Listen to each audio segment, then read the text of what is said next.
नमस्कार। थोड़ा setting waiting में थोड़ा समय लग जाता है, माफ़ी चाहूँगा उसके लिए। स्वागत करता हूँ आपका हमारे शो में और लाइव आने की वजह ख़ास है। बड़ी खबर है महाराष्ट्र से जो आपको देने जा रहा हूँ।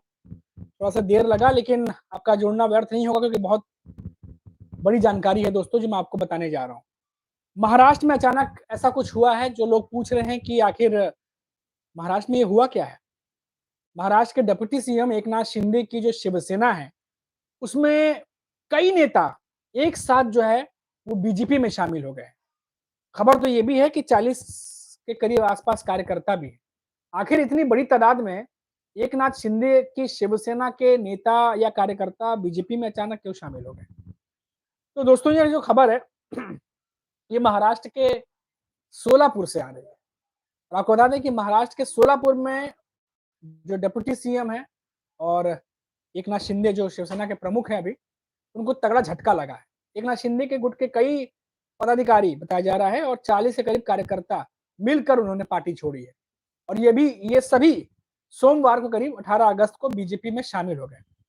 नेताओं से जब इस पार्टी में पलायन की वजह पूछी गई क्योंकि वजह तो सभी जानना चाहेंगे कि आखिर इतनी बड़ी तादाद में अचानक से एकनाथ शिंदे की शिवसेना छोड़ के बीजेपी में क्यों चले गए? तो ये वजह भी पूछी गई।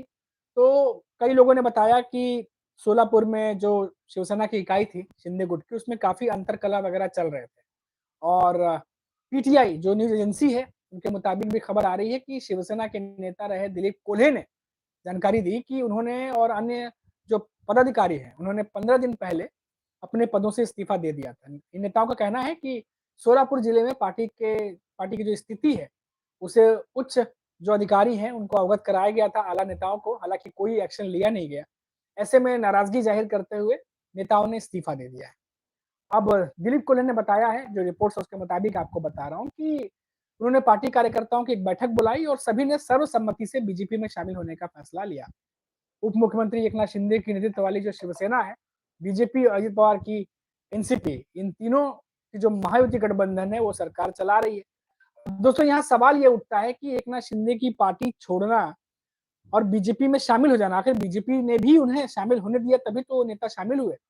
और जितनी बात कही जाती है कैमरे पर, उससे कहीं ज़्यादा बात कैमरे के पीछे होती है। अब आप देखिए कि इन दिनों एकनाथ शिंदे और बीजेपी के बीच में काफ़ी चीज़ें निकल-निकल के सामने आ रही है। बीजेपी के नेता गणेश नाइक की बात ले लीजिए। जब से देवेंद्र फडणवीस के कैबिनेट में शामिल हुए हैं, एकनाथ शिंदे को लगातार चुनौती दे रहे हैं, चुनौती पे चुनौती दे रहे हैं। ठाणे की राजनीति पर गणेश नाइक की नज़र लगातार बनी हुई है। आए दिन आपको पता ही है कि ठाणे में किस तरीके से बीजेपी अपना थोड़ा-सा दबाव जो है वो कैसे बनाने की कोशिश कर रही है।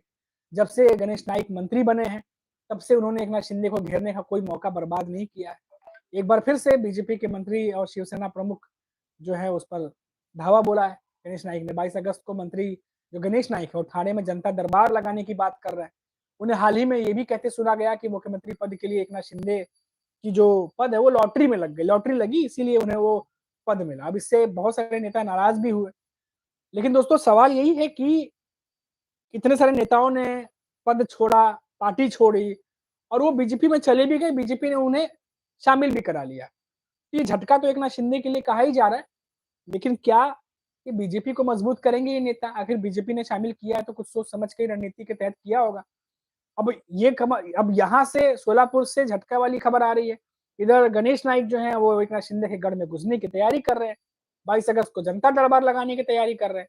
अब इससे एक बात तो साफ हो जा रही है दोस्तों कि एकनाथ शिंदे और बीजेपी के नेतृत्व के बीच सब कुछ ठीक नहीं चल रहा। अभी भी बहुत कुछ चीज़ें जो हैं वो गरमाई हुई हैं। अब शिवसेना के नेता हैं नरेश मस्के, उनका भी एक बयान आया। उन्होंने कहा कि गणेश नाइक एक वरिष्ठ नेता और मंत्री हैं और आपको मैंने बताया कि गणेश नाइक ने कहा था कि लॉटरी लग गई थी एकनाथ शिंदे की। तो उस पर नरेश मस्के ने बोला है कि गणेश नाइक एक बड़े मंत्री हैं, उन्हें ऐसे बयान नहीं देने चाहिए, उन्हें बचने चाहिए। तो एक तरीके से नाराज़गी भी जताई है एकनाथ शिंदे की शिवसेना ने। तो ये बातें दोस्तों बढ़ती चली जा रही है। कहाँ रुकेंगी, नहीं रुकेंगी, कुछ नहीं कह सकते। और अभी तो चुनाव का दौर शुरू भी नहीं हुआ है, निकाय चुनाव का। और कहा जा रहा है कि ये चीज़ें तब हैं जब चुनाव नहीं है, सीटों का लेके कोई घाल-मेल नहीं है या कोई चुनौती नहीं है। अभी तो सरकार में शामिल है, जो हो गया सो हो गया, अब तो सरकार चलानी है, उसके बावजूद इतनी सारी बातें निकल के सामने आ रही हैं। तो ये खबर थी, बड़ी खबर थी। यही बात पूछ रहे लोग कि महाराष्ट्र में ये हुआ क्या? 40 से ज़्यादा कार्यकर्ता और कई नेता भरोसेमंद एकनाथ शिंदे की शिवसेना छोड़ के बीजेपी में चले गए। अब इसको अलग-अलग एंगल से कई लोग देख रहे हैं, अलग-अलग नज़रिए से, लेकिन मोटे-मोटे तौर पर झटका तो है। तो अभी के लिए इतना ही, आप देखते रहिएगा हमारे चैनल, और चैनल पर आ गए हैं तो सब्सक्राइब कर लीजिएगा ताकि जब नई खबर के साथ लौटे तो आपको उसका नोटिफ़िकेशन मिलता रहे। नमस्कार।